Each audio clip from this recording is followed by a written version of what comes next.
Custard milk બનાવવા માટે હું 2 ગ્લાસ દૂધ લઉં છું। આ બધી ક્વોન્ટિટી હું તમને એટલે બતાવું છું કે આટલામાંથી 3-4 ગ્લાસ બનશે બધું આપણે જે ડ્રિંક બનાવવાના છીએ એ। તો હવે હું આ દૂધમાં કસ્ટર્ડ પાવડર એડ કરીશ। તો ફ્રેન્ડ, કસ્ટર્ડ પાવડર એડ કરું એ પહેલાં હું આ દૂધને 2 ચમચી ખાંડ નાખીને ઉકાળી લઈશ। પછી હું આમાં કસ્ટર્ડ પાવડર એડ કરીશ।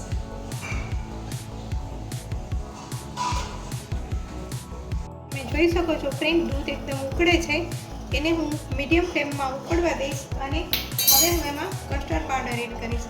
એ માટે મેં અડધી વાટકી દૂધ લીધું છે, રૂમ ટેમ્પરેચર ઉપર છે। એમાં હું 1 ચમચી ભરીને કસ્ટર્ડ પાવડર એડ કરીશ અને હું ઘોળીને હવે આ દૂધમાં મિક્સ થઈ ગયું છે। આની અંદર જે લમ્સ છે એ પણ એબ્સોર્બ થઈ જાય એવી રીતે કરીશ, લમ્સ નહીં રહેવા દઉં।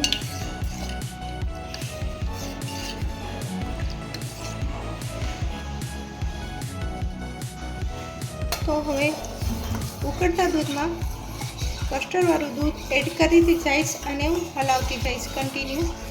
તમે જોઈ શકો છો કેટલી વારમાં ઘટ થઈ ગયું છે, પણ હું આને 2 મિનિટ માટે આવી રીતે અહીંયા ગેસ ઉપર જ ઉકળવા દઈશ। તો ફ્રેન્ડ, જોઈ શકો છો કે દૂધ ઉકળીને ઘટ થઈ ગયું છે। હવે હું આને ઠંડુ થવા દઈશ, એટલે ઠંડુ થશે પછી પણ એક ઘટ થઈ જશે। પછી હું તમને આગળની પ્રોસેસ બતાવું। તો હવે હું આને ઠંડુ થવા દઈશ। તમે જોઈ શકો છો કે કસ્ટર્ડ એકદમ ઠંડુ પણ થઈ ગયું છે અને ઘટ પણ થઈ ગયું છે। તો હવે એમાં હું અડધી વાટકી જેટલી 2 ચમચી જેટલી કેરીના કટકા નાખું છું। 1 વાટકો કેરીનો રસ એડ કરું છું। અડધી વાટકી મલાઈ એડ કરીશ। હવે હું આ બધી સામગ્રીને ગ્રાઇન્ડરની મદદથી ક્રશ કરીશ।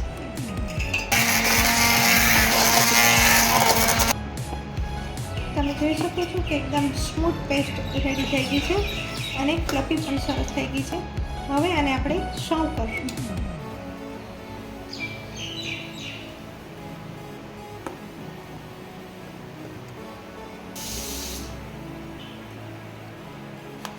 હવે આની ઉપર આપણે આઈસ્ક્રીમ મૂકશું।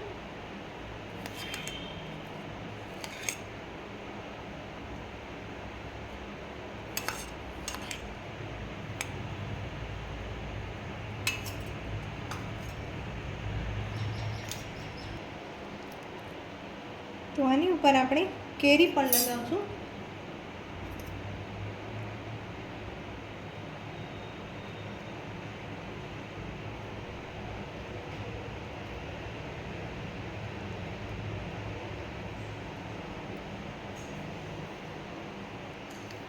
હવે આની ઉપર આપણે થોડા કાજુ બદામ પિસ્તા નાખશું। ઓપ્શનલ છે, તમારી પાસે હોય તો તમે નાખો, ન હોય તો પણ ચાલે। હવે થોડી તૂટી ફૂટી છાંટશું। આવું હોય તો છોકરાઓને વધારે ભાવે અને મોટાઓને પણ ભાવે। તો ફ્રેન્ડ, એકદમ ઇઝી અને ખાવામાં પણ ટેસ્ટી એવું કેરી મિલ્ક શેક તમે પણ બનાવજો અને તમારો અનુભવ મારી સાથે શેર કરજો। હેલો ફ્રેન્ડ, કેમ છો બધા? મજામાં ને? આજે આપણે ઇઝી અને ઘરની સામગ્રીમાંથી મેંગો મિલ્ક શેક બનાવશું અને એકદમ સરળ રીતે અને થોડી જ સામગ્રીમાંથી। તો ચાલો આપણે બનાવીએ।